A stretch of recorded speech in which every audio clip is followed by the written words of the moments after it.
रामकृष्ण हरी मंडळी, आज आपण चातुर्मासाबद्दल थोडीशी माहिती घेऊया.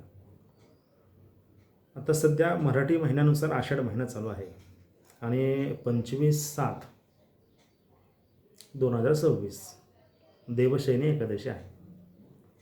आणि या देवशयनी एकादशीच्या दिवसापासून चातुर्मासाला प्रारंभ होतो. ते जे 4 महिने आहेत ते श्रावण, भाद्रपद, आश्विन आणि कार्तिक. या 4 महिन्यामध्ये आपण जेवढी उपासना करू तर तेवढ्या उपासनेचा आपल्याला जास्तीत जास्त शुभ प्रमाणामध्ये पुण्यफल प्राप्त होतं. मग देवशयनी एकादशी म्हणजे काय? तर त्या दिवशी भगवंत विष्णू हे विश्राम करतात. मग त्या दिवसापासून ते 4 महिन्यापर्यंत विवाहाचे मुहूर्त नसतात. मग आपण तुलसी विवाह प्रारंभ झाला की मग आपले विवाहाचे मुहूर्त चालू होतात.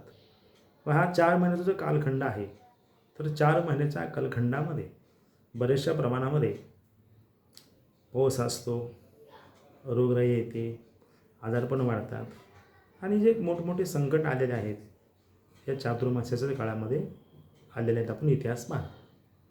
मग या 4 महिन्यामध्ये आपण आपल्या आरोग्यासाठी, आपल्या कुटुंबासाठी आणि एक आपली आध्यात्मिक चांगली प्रगती व्हावी या 4 महिन्यामध्ये आपण उपासनेचा क्रम आपल्याला सांगितलेला आहे. मग श्रावण महिना जसा सुरू होतो तर मग आपण श्रावणी सोमवार उपवास करतो, शनिवारी उपवास असतो, त्याला आपण संपत शनिवार म्हणतात. त्यानंतर मग नागपंचमी असते, नारळी पौर्णिमा आहे. हे सर्व उत्सव या श्रावण महिन्यामध्ये असतात. या श्रावण महिन्यामध्ये आपण भगवान शंकराच्या मंदिरात जातो, जल अर्पण करतो, रुद्राभिषेक करतो किंवा भगवान शंकराची आराधना करून त्यांचे आशीर्वाद प्राप्त करण्यासाठी आपण सतत प्रयत्न करत राहतो. मग श्रावण महिना हा उपासनेसाठी उत्तम आहे. मग श्रावण महिना संपल्याच्या नंतर मग भाद्रपद महिना लागतो. तर भाद्रपद महिन्यामध्ये आपण गणेश भगवंताची उपासना करतो. गणेश चतुर्थी, अनंत चतुर्दशी या 10 दिवसामध्ये आपण प्रत्येकाच्या घरोघरी गणपतीची स्थापना होते आणि त्या गणपतीची आपण मनोभावे आराधना करतो. गणपती बुद्धीचे दैवत आहे. आपल्याला विद्यार्थ्यांना विद्या प्राप्त व्हावी, धनार्थ्याला धन प्राप्त व्हावं, मोक्षार्थाला मोक्ष प्राप्त व्हावा, आपण गणेश भगवंताची उपासना करतो. मग गणेश भगवानची उपासना झाल्याच्या नंतर मग पितृपाठ लागतो 15 दिवस. काही लोकांची पौर्णिमेचे पित्र असतात.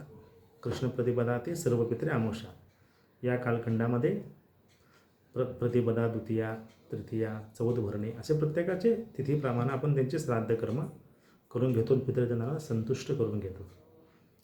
मग पितृपाठ संपल्यानंतर मग आश्विन शुद्ध प्रतिपदा ते विजयादशमी म्हणजे 9 दिवसाचा नवरात्र असतो आणि दशमीच्या दिवशी आपण विजय उत्सव साजरा करतो.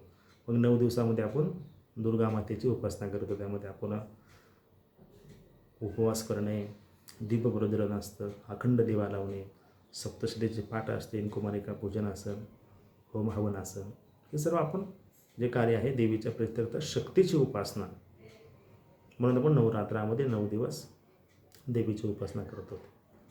मग त्यानंतर आपल्या हिंदू धर्मानुसार आश्विन महिना गेला की कार्तिक महिना लागतो. मग कार्तिक महिन्यामध्ये मग दिवाळी आहे, कार्तिक स्वामींचं पूजन असतं.